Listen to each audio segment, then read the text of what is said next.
JJ Schwarz. How are you, man? Thanks for coming on, dude. This is gonna be awesome. I so at some point on the or somewhere on the internet, we're probably in the same box score at some point.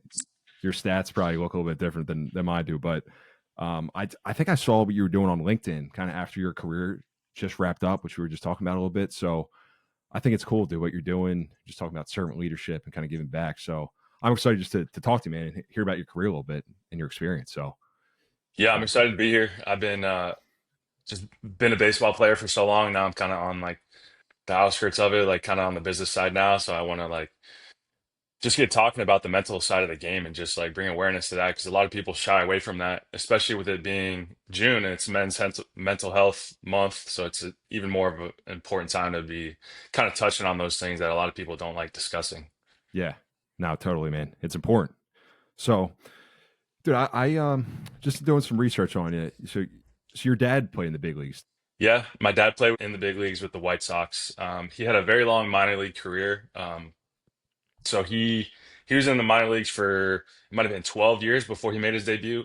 So that was kind of 12 years he was in. yeah, 12 Not years. Yeah, so that was like a 18 years. pillar of his kind of like his DNA is he's a hard worker. He never gave up, and that was kind of the one thing that he preached to me and my siblings is just when we grew up is like give everything you have 100%, like never give up. I think that was a big thing, and that I think that kind of stemmed from his minor league career and just persevering for that long. 12 years is such a long time, especially Crazy. not to hang it up. Did you ever talk to him about that? Like why he kind of kept going, just and didn't hang him up, or Yeah, it was essentially just he loved baseball that much and like that's what he was good at and he just wanted to keep going at it. And times were a lot different back then where they weren't getting paid very much, they weren't eating very much, the fields are not in great shape. So it was even harder to face 12 years in the minor leagues back then than it would be now. yeah, man, yeah, that's wild. And he go to Florida as well? Is that what I saw? He's from Florida, but he was drafted out of high school. Oh, okay, all right, but I think your sister went to Florida too, right? And your brother, is he there now or is going there? Yeah, so I have two sisters. My Two older sisters. Okay, sister, she was a softball player at Florida. So she went there for 4 years, won two national championships with the softball team, which is pretty cool of itself. And then I got a younger sister who graduated from Florida. She doesn't play any sports. She's more of a artistic, brainy sibling. And then I got my little brother who just graduated high school. He's going to be a freshman next year. So he leaves in about a couple weeks. So we're going to go up there, move him into his dorm. But excited gotcha. about that. Cool, dude. That's awesome. So I don't know if there's any stats out there on this at all, but I was looking it up that both you and your sister caught the final out of a national championship. That's pretty crazy. I don't know if Yeah, there's another brother sister duo that have ever done that. I'm not sure. I'm not sure. That would be pretty hard stat to find, but I mean, it just helped that we were both first basemen at the time. So I was like, the final out's the probability of it going to us is probably a little higher. Yeah. I could have been Yep. catching the last game. It could have been anybody, but yeah, it's really cool to be in that position, and it just speaks a lot about Florida athletics. I mean, they're competitive in every single sport. It's just like you ask anybody in my family, like we live and die by that school. We love them so much, and it's just a testament to their athletic program. They're always competing every single sport. It doesn't matter what it is. Yep. Yep. Yeah. I mean, Florida's one of the best, traditionally one of the best athletic programs in the country, man. So that's awesome. So, dude, I would love to just ask you a little bit about your career at Florida and that freshman year. So, you s- you started 70 games as a freshman.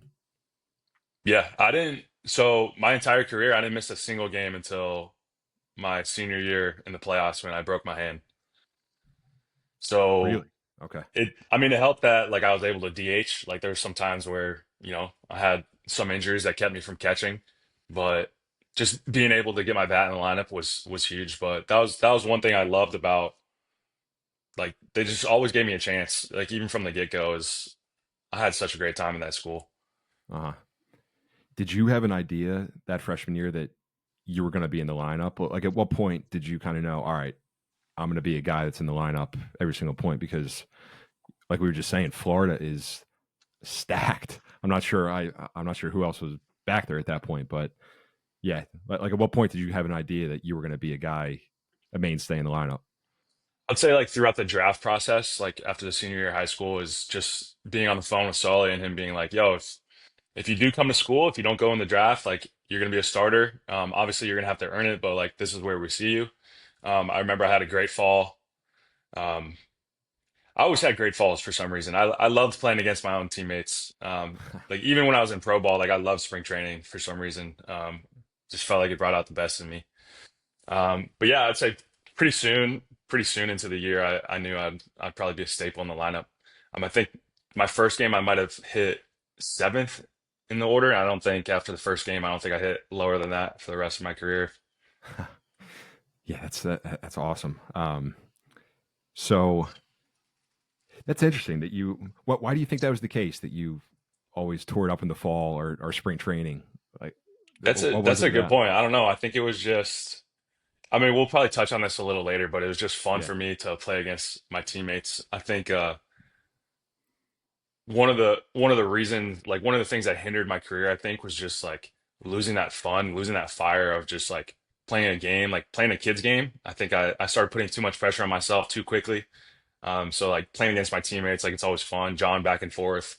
Spring training, it's like everyone's there to make mistakes. Like that's the point of it. So it's like kind of a little more freedom on that side of things. But if I totally. had to guess, I would say it's probably the pressure. It's like a little less, especially when you know you already have a spot on the team. No, it makes a lot of sense, man. Yeah, because then you're really just going out and just having fun. So we'll definitely get into that. But before we do, so this is another. I keep hitting you with all these stats, but I was looking it up. I believe, if my research is correct here, that there have been seven players in the history of college baseball that have hit 4 home runs in a game. I didn't know it was that low. It's pretty cool. This was an article from 2019, so I don't know if there's been one in the last 6 years, but seven seven players over what there's got to be a million. I'm not sure how many college baseball players in the history of baseball, but so that game against Stetson, I'm not sure. I'm not didn't jot down the date, but can you just kind of walk me through like maybe where your head was going into that game, and then as the game was progressing? I love for you to just tell that story a little bit. Yeah, I mean, you probably won't believe like how it started for me and kind of my thought process like towards the beginning of the game, and then how it ended up being the game that it was. I remember the weekend before I had struck out. So like 3 games, I probably struck out like 5 times. I hate striking out. I mean, I've struck out so much like in my entire career, but like I just hated striking out. So it was like a big thing that I just wanted to put the bat on the ball a little more. And so we get to that Tuesday game, and my very first at bat, I go down 0-2. And I'm thinking in my head, I'm like, come on, man. Like, here we go again. And like the dude just grooved one right down the middle, um, swung it. It just ended up going over the fence. I'm like, okay. That kind of gave me some confidence where it's like, just because you have 2 strikes, that doesn't mean you're going to strike out. So that kind of helped me out a little in that aspect.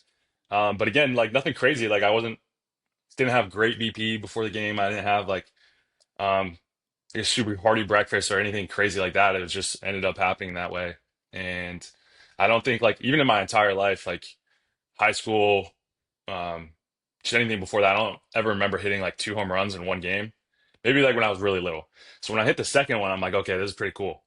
Like my first multi-home run game, like I could get used to this. And then at that point, it just felt like every pitch was right down the middle, and I was just swinging. It was just going over the fence. So it wasn't anything like I'm telling myself. It really was just swinging, and a home run was happening. Like not trying to hit home runs, like just allowing the game to come to me, which I think was kind of a lesson I took away. Like later in my career, when I could really reflect on that, was like, okay, this is the best game I've had in my entire life. Like, and I wasn't trying to do it. So I think like towards like the middle of my career is like I was always trying to do that again when in reality I never even tried in the first place to do it. So that was kind of a big thing that I wrestled with a long time in my career. But yeah, it just kind of felt like they were just throwing it right down the middle. I was swinging, it was hitting my barrel. That was about it, really. It's crazy. So do you think that this might sound strange, but because you hit that because you hit 4 home runs in a game your freshman year, that that was the peak. Like, do you almost feel that all right, I have to achieve this level of success all the time because you did that so early? Maybe, maybe not. I'm just curious if No, that's something you ever thought. that's such a good question. I've thought that many times actually. Is like I had that game and everything started changing for me. It was, now my name's in the rankings. Now my name's like in the media. Like I'm getting into establishments at school like I probably shouldn't be allowed in. And, like I'm getting things that I shouldn't be like attention that I shouldn't be getting. And I kind of felt like, oh, okay, like this is what fame is like in my own little bubble, of course. But it was just like this is really cool. Like I could get used to this. And I think it just got to my head is like it wasn't that I wasn't working harder, but I kind of was like, okay, this is me. Like I can do this. I think that whole year I felt super confident. And then when I came back my sophomore year, that's kind of when things changed for me. It was like, okay, these people are saying like I might be the number one pick in 2 years. I don't feel like I should be, but like how can I meet this in the middle where it's like I have all this expectations on myself and like expectations from these other people where sometimes I did feel like I peaked when I was a freshman and it would suck not being that player ever again. But I was always had to remind myself, like, no, I am a better player. I am a better person. It's just like I'm facing better competition now that I'm in pro ball. It's like it's not on the same playing field of like how I can compare myself to that freshman version of myself. So that was something I struggled with for sure throughout my career, was just trying to compare myself to that version. Hmm. How did you how did you manage that? Like, how did you deal with that? Not very well, really. I would say like I watched a lot of videos from my freshman year, especially when I was in pro ball. I was just like, okay, this was what my swing looked like, and this is what my swing looks like now. And there was like a feature that we had available where you could overlay your swing. And if I got the exact same camera angle, I could put it exactly on my old swings, and I would drive myself crazy because it would look the exact same. And I'd be wondering, like, why am I not seeing the success I had there when my swing is the exact same right now? And that's kind of what pushed me into the mental side of the game is like I knew something was missing. I knew there was a part of my game that was not the same back then. And I think it came down to the confidence and the pressure aspect of it. Hmm. Dude, so it's crazy because you're so it's all relative, I guess, right? I mean, your peak is 4 home runs in one Right. game. And then you win a college world series. What was your mindset like then when you were going in the college world series? Because Omaha, dude, there's so many eyeballs on it, especially these days. I feel like college baseball has kind of just exploded even from when we were playing. But um, how did you? Because you're saying that, all right, maybe I was dealing with some confidence stuff, but then you're playing on the biggest stage. How did you kind of balance that? Yeah, that's a good question. I was lucky enough to go to Omaha 4 times. So the first 2 times that we went and we didn't win, those were two of the best teams out of the 4 years. So it wasn't just about the talent because you would get there and there'd be so much expectations on you that sometimes like it just gets to you and you crumble and there's a hotter team that you face and it kind of you just run into a buzzsaw. So the year that we did win in 2017, of the 4 years that we went, that was probably our worst team statistically on paper, which is the weirdest thing. Um, but I think that's like something that kind of fueled us because when we got there, everyone was kind of writing us off like, they have no AJ Puck, they have no Pete Alonso, they don't have all these guys anymore. Um, like how are they going to be able to win this? And I think we kind of took that personally, and I think that was the closest team I've ever been on in my life, and it was just so much fun from the beginning of the fall, like all the way until the last out. It was just so much fun. I think that was one of the things that really drove us. So when we got there last year, it was like, or that year, it was kind of just like let's prove these people wrong instead of like we don't want them to be wrong. Like let's live up to what they're saying about us rather than like let's prove them wrong. Like they're saying bad things about us. Like let's show them who we are. So it's kind of like a different mindset, I think, in that 2017 year. Man, okay. Yeah. So did that come from the top down almost from Kevin O'Sullivan, or was that like a kind of a locker room type of thing? In What? a way, I would say it was more of a within type thing. You've probably heard the stories of Sully and that coaching staff. They're very strict coaching staff, and they're very I mean, he's catching some heat. Just yeah. what, the He's last week? he's catching Yeah, some heat, but yeah. we were very fundamentally based, and they taught us how to play the game correctly and with the fundamentals, and they expected perfection and everything. So, at times they would get frustrated, and it is what it was. But I think that came kind of within us of just like, let's just do things the right way and let's just have as much fun as we can because like I love the guys on the team and they love me and it was just like let's just have fun. Like let's just do what we've been doing this whole year. That's pretty awesome. How was the celebration after you guys won the College World Series? Oh man. I'll put it this way. Our bus to the airport was at 9:30 and I think my head hit the pillow at 9. So a little 5 minute. Okay, let's back. So not too bad. It sounds like. No, it was fun. It was well, the funniest part of it was is like we had to get on the flight back home, and then there's a bunch of fans waiting for us at our stadium, and we had to go do like an autograph signing. And I was 21 at the time, so I was maybe a little too hungover for the autograph signing, but there's like so many people like flooding us, and we were just Oh, I barely slept. Like yeah. And you're like, can you guys come like back don't tomorrow or something? yeah, like at least give me like a couple feet of space, like when I sign this. Oh man, But it's so much fun. I loved it. that's incredible. That's incredible. So, dude, that's amazing. So then that ends. That time period kind of comes to a close. And then you get drafted. I'm sorry. What round was it again? You got drafted. Eighth round with the The eighth A's. Yep. round. Okay, by the A's. What was that? I mean, at that time, that's so interesting what you're saying though. That people, you're kind of projected as a number one overall pick and everything like that, and you felt like you didn't deserve that. By the time you get drafted, your senior year, it was your senior year, right? Yep. Senior year. Okay, senior year, the eighth round. Did you kind of feel like, man, now I kind of undershot this, or were you like, now, all right, this is exactly where I should be? What were you kind of feeling at that time? I mean, I felt very, very slighted by that. And it was something I took very personal. I think I might have took it too personal because I once I got into pro ball and through pro ball, I realized how much of a business it was. And I didn't see it at first. And it was a business the whole time, like from the drafting process to the recruiting process, like the entire thing is just strictly business, and I think I took it too personal. So when I got drafted in the eighth round, I was obviously very grateful, and I thought I landed in the right organization for me um, at the time. But again, it was like it felt personal, and I wanted to prove them wrong. And well, I can take it back a little bit. Is one of the reasons why like I felt so slighted in the first place is because so I had my freshman year and maybe lost a little bit of confidence, but still had a good sophomore year. And at the end of that year in the playoffs, I ended up tearing my labrum in my left shoulder. So it affected my swing drastically. And I didn't want to miss my junior year with surgery because I knew it was going to be my draft year.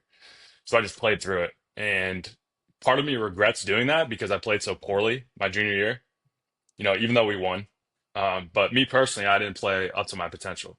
But at the same time, I'm fighting this injury of like, I just wanted to be available. I wanted to show them what I could do. And I think in a sense that is what hurt me. And so I felt slighted that maybe like they weren't taking into account like what I was doing to be on the field for my team and kind of um the sacrifices I made to be out there and it kind of felt like they were overlooked in a sense. So that was kind of the part of it that I felt the most bothered by, if that makes sense. No, it makes a ton of sense because that's where the business aspect comes into it. Like you almost can't quantify what you're doing on the field while you're hurt, Right. but then they're projecting, all right, we can't draft this guy, we can't give this guy X number of dollars because what if he doesn't stay healthy? This, that, et cetera, et cetera. So that's what sucks about it. That sucks. That it really does. So I mean, And just battling through it. Yeah, yeah, and in hindsight, like they were probably right to yeah, to to value me the way that they did because my first year in pro ball, I had to get my shoulder redone. So it was almost like they saw it coming. So Sure. again, like I probably took it too personal, but I should have looked at it from the business lens of like, hey, this dude does have a problem with his shoulder and it is affecting his swing. And like, yeah, he got it fixed, but that could be a problem down the road. And it ended up being a huge problem for my career. And maybe that's something that they saw through. Hmm. But again, I look back and I have zero regrets. Everything that I did, um, every decision I made, every game that I played, it kind of led me to where I'm at today. And I love where I'm at. And, I try to be just grateful for the entire process of it, the roller coasters, the ups, the downs, the business side, the personal side, all of it. Grateful for all of it. Yeah, man. That's a great perspective to have right now. So what about that time? I mean, it didn't, I'm sure your dream was to be playing in Oakland. Well, now wherever the heck they are, but I'm sure that was your dream. And then that kind of wound down, the injuries, the grind, maybe the mental side started to be kind of factor in. Um, maybe would you mind just talking about that time period? Like you're like, all right, that decision to maybe hang it up and stop. Like your dad went for 12 years, and you're like, all right, Right. for what, 4 years? Now it's the time. Yeah. So I think just drawing on the strength that my dad had throughout the minor leagues, I think that was one of the things that kind of pushed me so long is just, I'm a big believer that quitting is contagious. Not that retiring from baseball is quitting, but to me, that's what it felt like was quitting.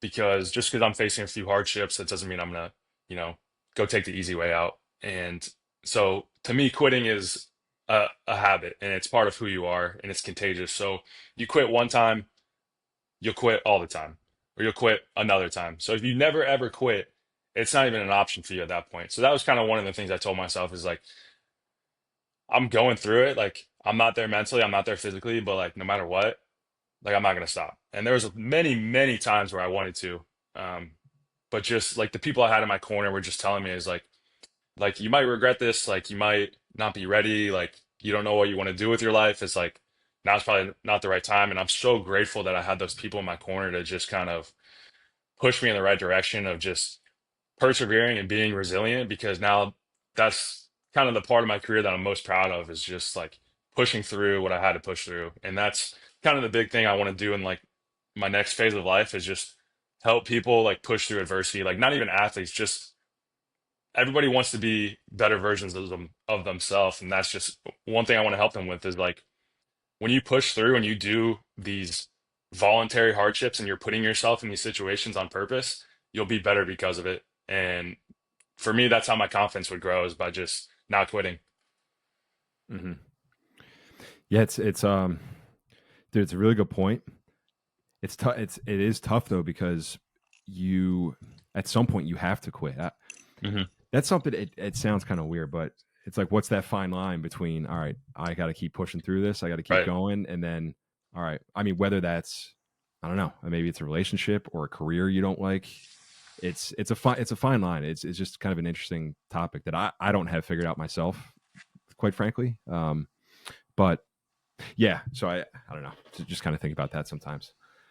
But um, so yeah, dude, so then we were talking a little bit before we started recording just about the what you're doing now at Barry University and the as a mental. So yeah, maybe just share a little bit about that. So you're a sports psychologist, or you're getting your sports psychology degree. That's what you're Yep. So doing I right just now. finished my first year of my master's to get my sports psychology degree. I have 1 year left. I get like appointed to one of the sports teams there. So I'm with the baseball team and I kind of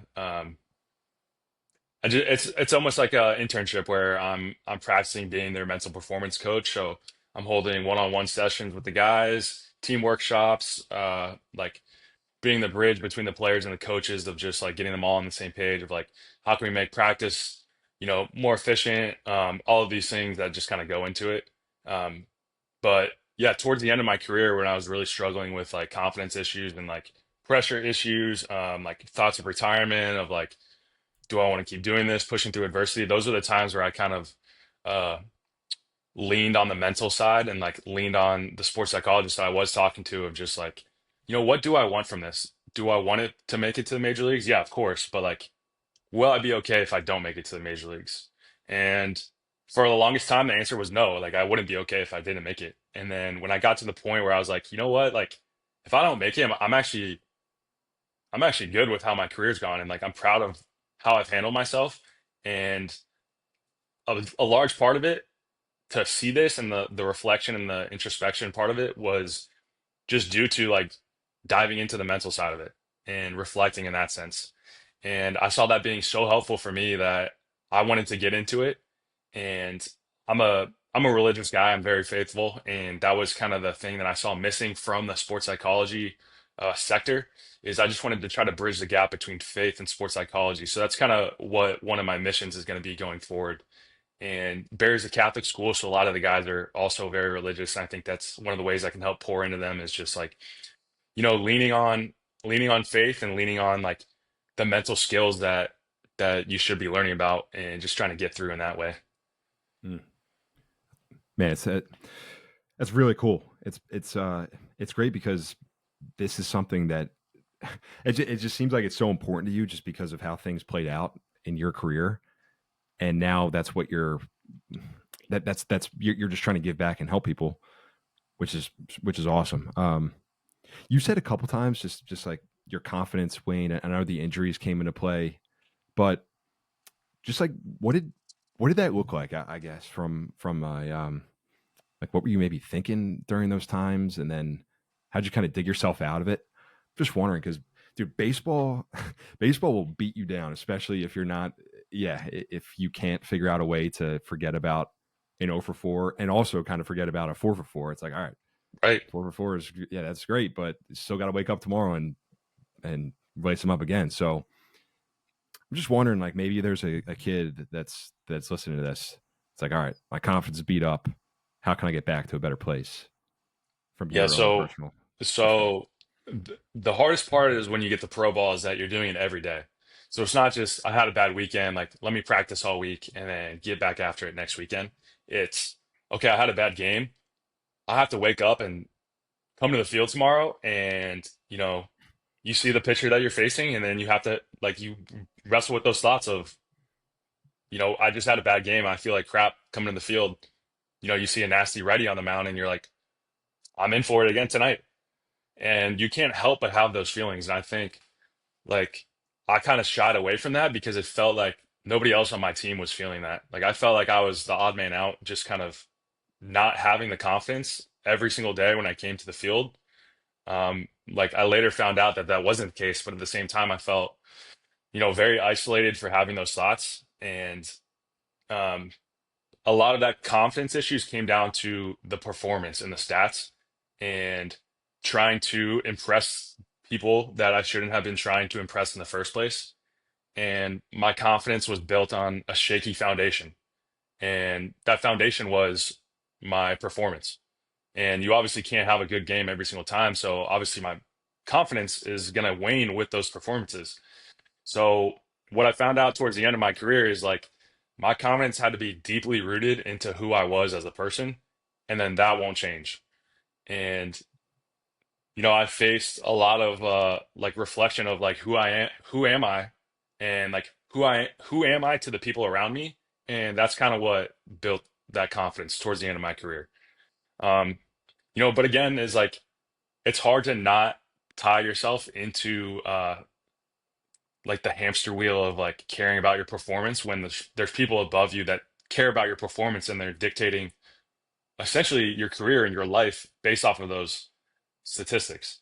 So it's like a very fine line of like I don't care about how I hit, but at the same time, everyone that makes a decision in my career does care about how I hit. So how can I not care about that? Um, so I would say it really comes down to just like believing in you to your absolute core. And if you can do that, it's not an easy road, but if you can do that, you'll start finding like your confidence is going to be there, you know, more often. Hmm. Yeah, that is a tough balance, right? Because it's like, all right, I don't want to care too much. I can't tie my performance to this, but yeah, what you're saying, there the performance matters at the end of the day. So how do you kind of take a step back and keep that in perspective? Yeah, man, it's tough because it's not black and white, right? It's like there could be a day when, all right, this is I don't have it today, but are there like certain I guess with Barry specifically, are there certain tools and those types of things that you've learned at this point that you help those guys with? Yeah, for sure. So I'll take over in the fall, so I'll kind of have like a little more experience once this next semester starts. Hmm. But just like what I've learned so far is there's so many different tools you can add to your toolbox, and it's just like hitting is like you wouldn't try a new drill or like a new swing change and then immediately go into the game and expect yourself to implement that swing change and then be better because of it. These are all things that have to be learned like in a classroom setting, and then we can apply it in a practice setting, and then we can apply it in a scrimmage setting, and then we can now it's almost second nature where you're going to do it in the game because you've already practiced it so many times. So some of those things are like self-talk, like the way you're talking to yourself in your head, visualization, mindfulness, reflection. There's so many different things that go into it, and I kind of knew about all of these things before, but now I'm getting like a full framework of like if so and so has negative self-talk, like these are the ways you can address it, and like these are some of the like ways you can quantify it for them so that they can see like their pre and their posts and their during um, numbers and all that stuff. So it's kind of giving me like a better framework to kind of teach out of and mentor out of. Hmm. Yeah, dude. The negative self talk is tough, especially. I remember for myself because we played you guys my senior year. We came down there, and I don't know if it was the opening weekend or whatever. And I remember stepping into the box and seeing Brady Singer hum one at like 98 or 99, and just saying to myself, we don't have much of a chance today. Like Hmm. this is this is gonna Yep. be this is gonna be tough. Now that's a little bit of an extreme example because he's awesome, but just like that was always something that snowballed for me personally. It's like you have that negative self talk, and then I didn't really have the tools to figure that out at the time. Tried a little bit, but wasn't able to do it. So Mhm. yeah, yeah, it's just interesting. I'm not sure. No, but Um, you're exactly right. It really does happen that quick. You see one fastball and it's immediately, there's no way I can hit that. And it happens that quick to start taking your focus off of, like, when you hit it, like, if you're not completely focused on what you're trying to do in the box, you have no chance. So every time you're talking to yourself in a negative way, you're taking away from what you should be doing in the box.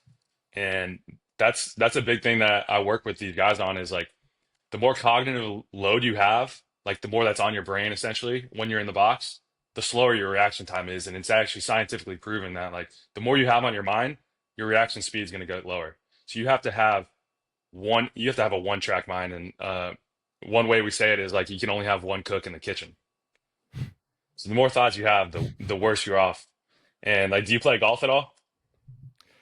I try. We're working on it. Right. If you get up to that ball and you have seven swing thoughts, it's Oh over. yeah, yeah. It's You're in some over. trouble. Oh yeah, You're in trouble. yeah, yeah. Yeah, man. That's so true. Yeah, but then do you talk about like I know some of this stuff. This is it kind of seems like it's like out there a little bit, and maybe it's it's helpful that you're talking about it, and you're right. It is becoming more mainstream, I guess. Like you see more mental performance coaches or guys that open up about that. Yeah, man, there is a lot of stuff that's going on up there, and I need to quiet it. Um, maybe how do you think about that then? Like making it as practical as possible, um, and actually getting rid of some of those thoughts. I guess does that make Y- sense? Yeah. So there's so many barriers that is going to stop an athlete from wanting to talk to a sports psychologist. A lot of it is a pride thing. A lot of it is, this is just the way I am. Like, this is just the way that I talk to myself. And they're not really seeing the harmful side effects of it. But, one of the things that I've learned now that I've started my master's is like, there's actually science that's saying like you're worse off because of this. And if we have one solution that can help you talk to yourself a little better, like you're going to be better because of it. And that's one of the tools that we're trying to implement into our team. And I guess going back is like to try to apply it the best you can. And the first step is being aware of it. So it's like, when you're in the box against Brady and you're having that thought, the very first thing you need to do is like, okay, that was a negative thought. Now I have to replace this thing as quickly as I can and then get back in the box and start competing on this next pitch. Because those things can start snowballing and you cannot even be aware of it. And then by the end of the game, you're beating yourself up and you're going home and you're mad at the at bats that you wasted along the way. Hmm. So I would say the first thing is just being aware of it. And then it's a very hard process because I struggle with the same thing as my thoughts were so negative. But once I started becoming aware of it, I could stop them immediately and start having these go-to phrases that I could replace them. Um, but that took work outside of the field. It didn't just come to me. It was work that I had to do and eventually be able to implement that into a game. Hmm. Yeah, that's because that's something too. You never you think about the physical aspect. You go to the cage, you get your swings in, but at least for me personally, never you never really take the reps mentally or Hmm. work on some of that stuff. So it's interesting, man. I appreciate you just talking about it, and again, the fact that this is your personal experience, and now you're looking to pour back into the game. What's your goal with it long term? Like, would you love to get to the big leagues as a sports psychologist, or kind of how are you thinking about that?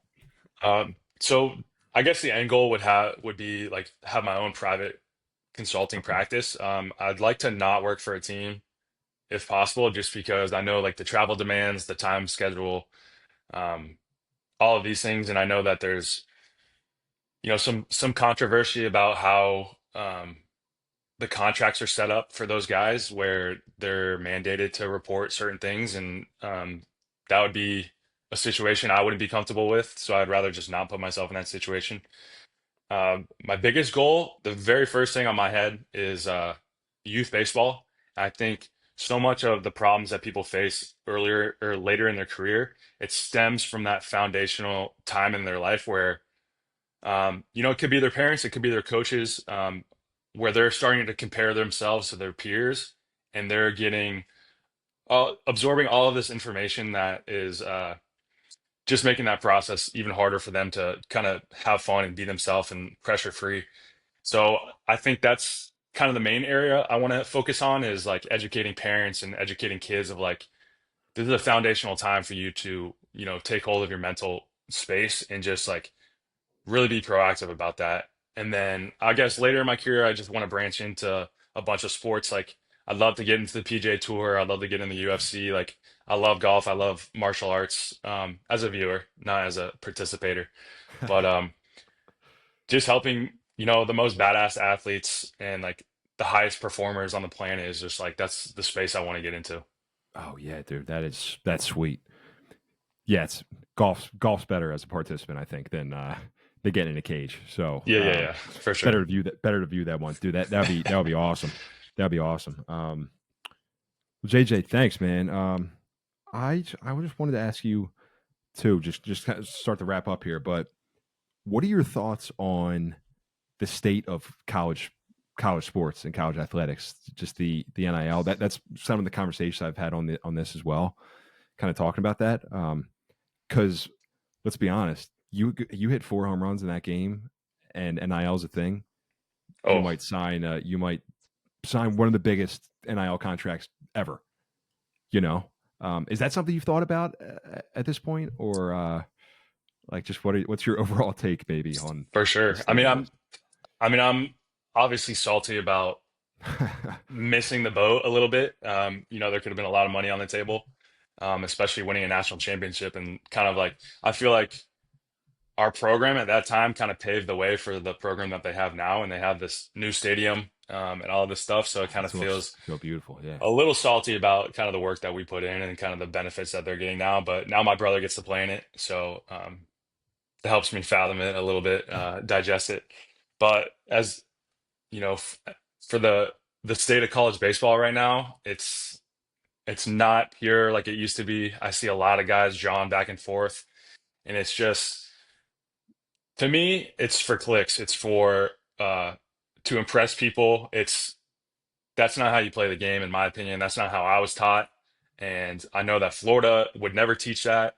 And so um it just sucks to see where guys are not getting the playing time they want, immediately bouncing and going to different programs. Like I think there's something to be said about guys that are spending 3 or 4 years at the same program.